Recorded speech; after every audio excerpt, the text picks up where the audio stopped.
Om Swastiastu. Halo anak-anak, bertemu lagi bersama Ibu Ina Sukma. Dengar nama Ibu, selalu ingat math is fun. Nah, kita masih di bab 4 yaitu kekongruenan dan kesebangunan. Kadinya pun juga masih sama.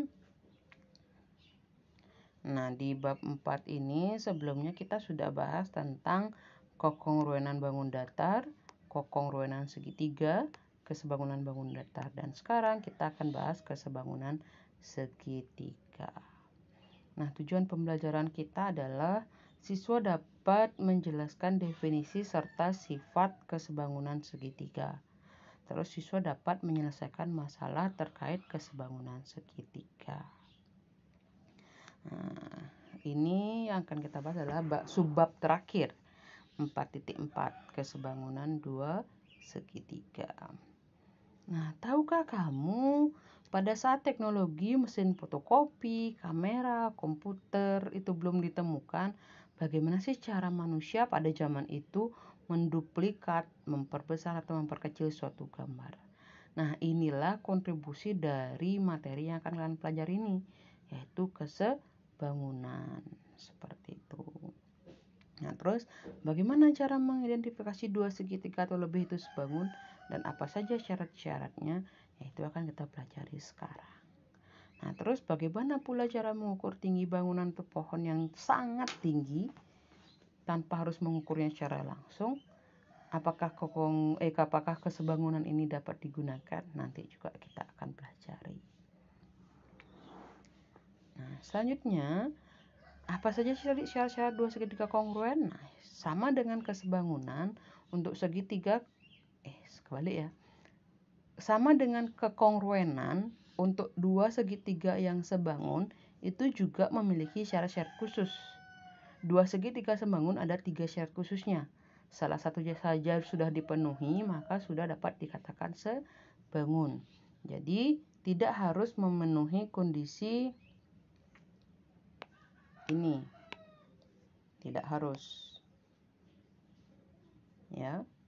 Jadi cukup yang pertama, cukup perbandingan ketiga pasang sisi yang bersesuaian sama. Cukup. Atau cukup dua pasang sisi yang bersesuaian sama. Cukup. Atau cukup dua pasang sisi yang bersesuaian memiliki perbandingan yang sama dan satu sudut yang diapitnya memiliki besar yang sama. Cukup, berarti ini sisi, sudut, sisi. Cukup. Sisinya perbandingannya yang sama. Ini. Sudutnya besarnya sama. Gitu. Jadi salah satu aja dari ketiga syarat khusus ini sudah terpenuhi, jadi dapat dikatakan kongruen, sebangun. Gitu. Nah, untuk segitiga siku-siku khusus, jika ada kondisi seperti ini, di dalam segitiga siku-siku besar ada dua segitiga siku-siku di dalamnya yang ditarik garis tinggi dari siku-sikunya A-nya ini. Jadi dapat diperhatikan bahwa segitiga ABC sebangun dengan segitiga DBA. Segitiga ABC juga sebangun dengan segitiga DAC. Terus segitiga DBA sebangun dengan segitiga DAC. Sehingga diperoleh AB kuadrat sama dengan BD dikali BC.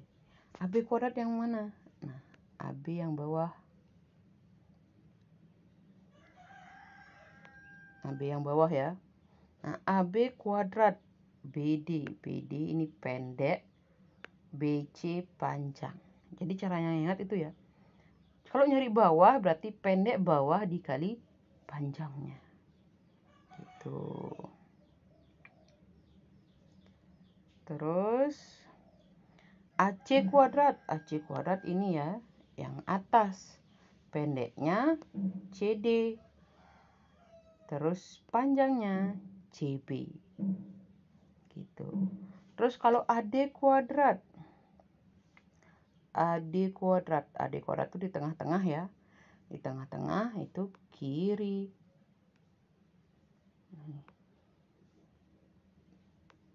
Kiri kali kanan.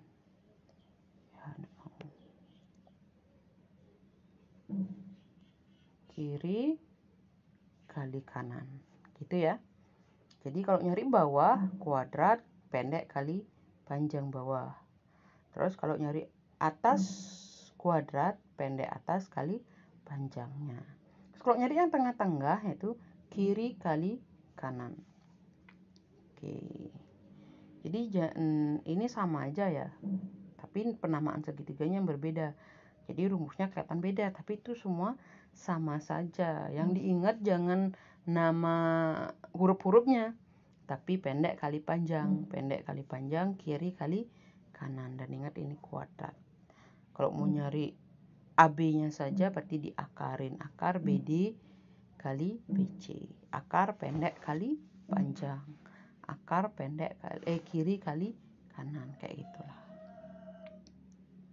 Oke. Nah, di sini ada juga kondisi segitiga-segitiga khusus, yang ada yang atas, ada yang bawah. Nah, kalau yang atas, kalau ada segitiga seperti ini, A akan kita bisa dapatkan A banding A tambah B. Ini juga sama kondisinya. Pendek kali panjang berbanding C. Di sini pendek kali panjangnya C tambah D. Terus untuk alasnya, pendeknya E banding F. Gitu ya. Nah ini, A banding A tambah B. A-nya pendek, panjangnya A tambah B. C berbanding C tambah D. Pendeknya C, panjangnya C tambah D. Terus E banding F. Alas yang pendeknya E, yang panjangnya F. Atau kita bisa lihat A banding B. Nih, atas banding bawah.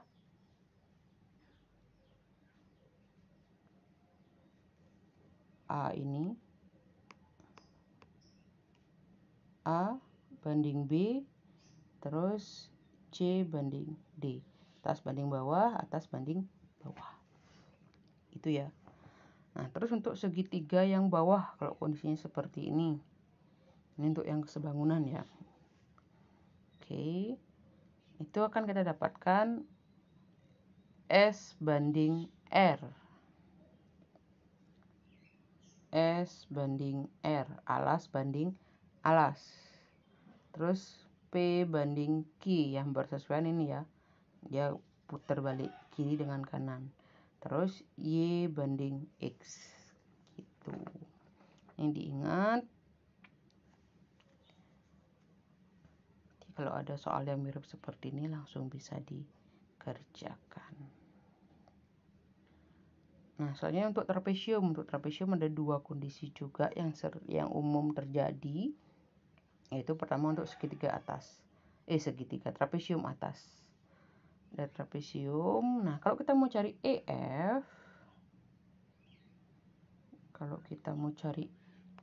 EF, nah itu AE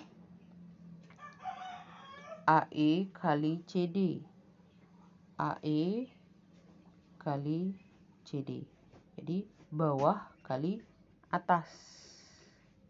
Terus ditambah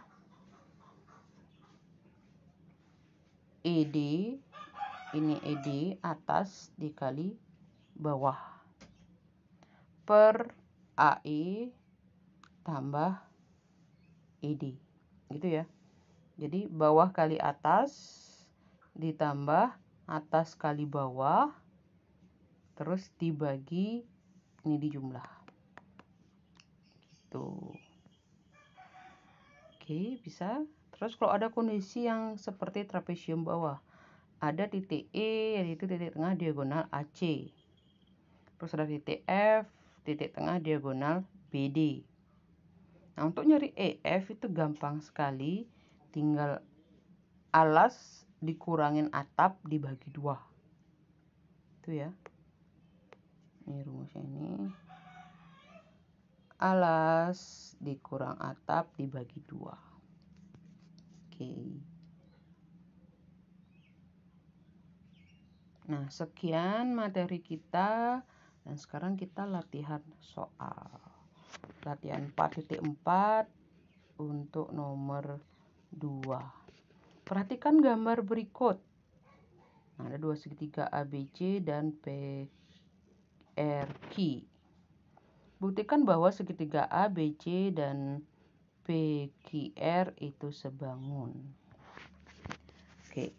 Pertama kita cari yang diketahui. Yang diketahui ini ya. AC 4, AB 3. Terus PR 16, QR 20. Itu yang diketahui.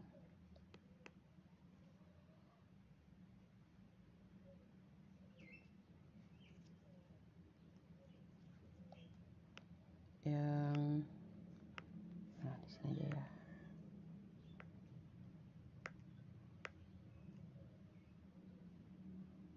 Yang diketahui itu. Terus yang ditanya apa? Nah, ini. Yang A, buktikan bahwa segitiga ABC dan segitiga PQR sebangun. Terus tuliskan perbandingan sisi yang bersesuaian. Oke, penyelesaiannya. Pertama, kita harus mencari BC. Cari BC. Ini segitiga siku-siku, ini 3, ini 4. Berarti untuk triple Pythagoras, berarti 3, 4 pasangannya 5. Berarti BC 5. Itu ya. Terus 20, 16. Berapa pasangannya triple Pythagorasnya? Ya, 12. Berarti PQ-nya 12. Atau dengan menggunakan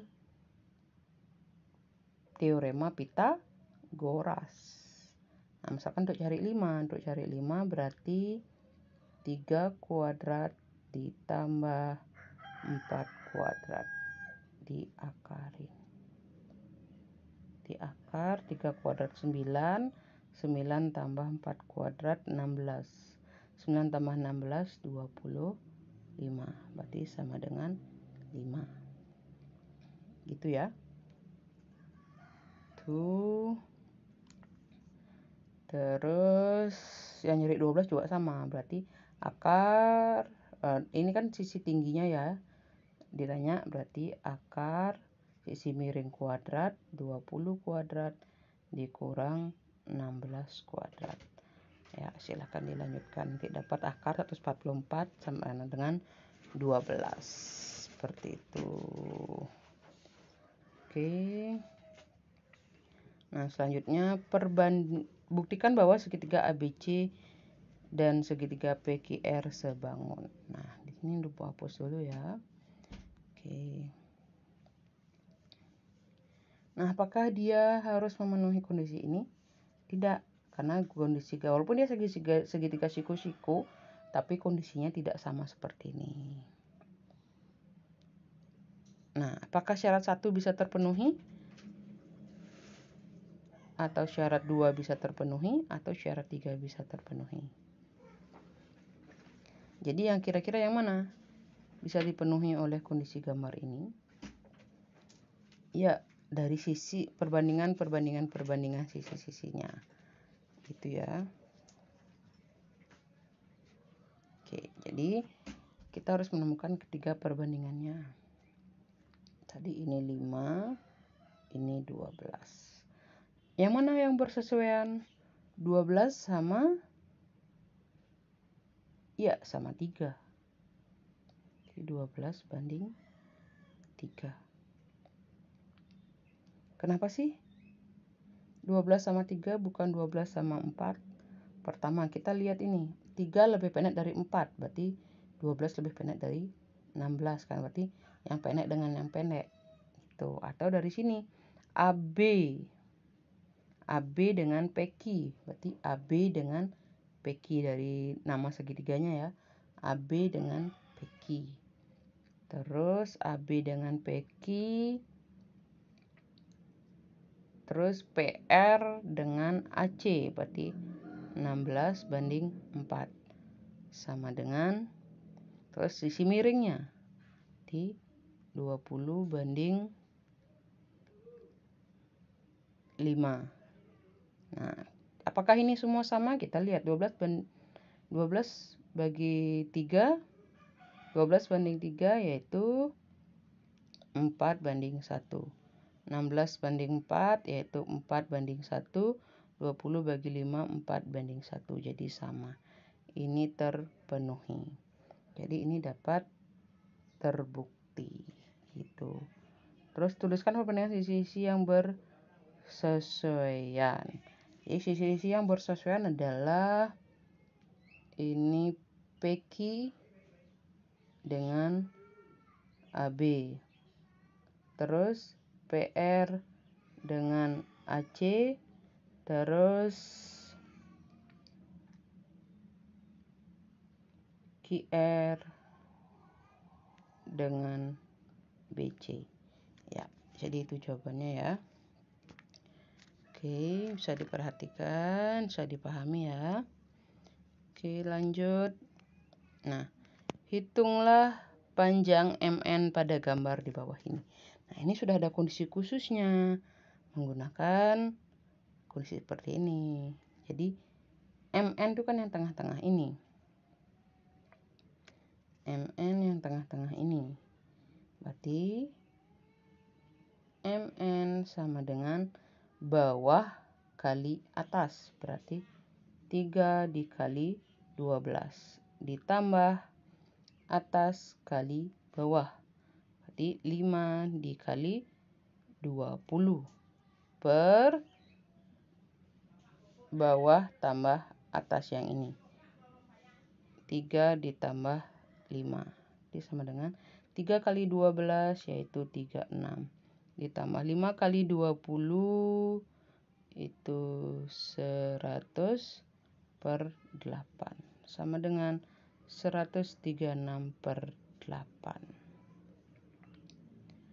Berapa 136 per 8? Ada yang tahu?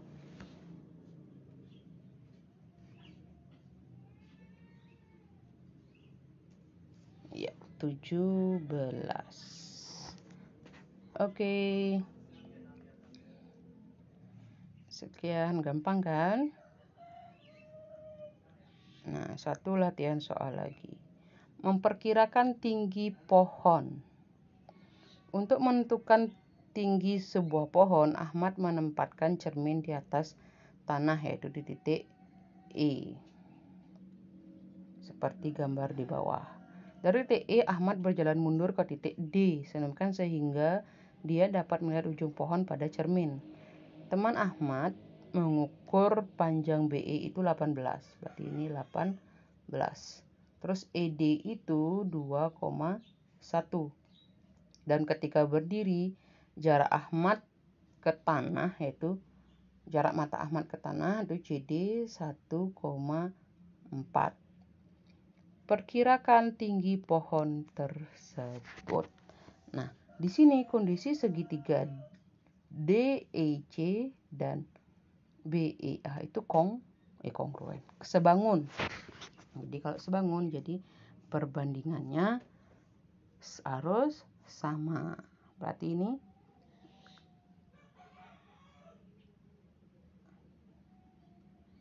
(18) sama 2,1. Berarti alas dengan alas ya. Oke, 18 per 2,1 sama dengan tinggi pohon X per 1,4.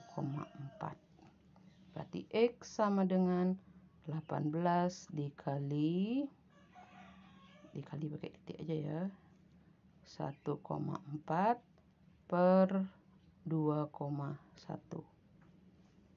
berapa itu X? Ayo dicoba dicari. 18 dikali 1,4 dibagi 2,1.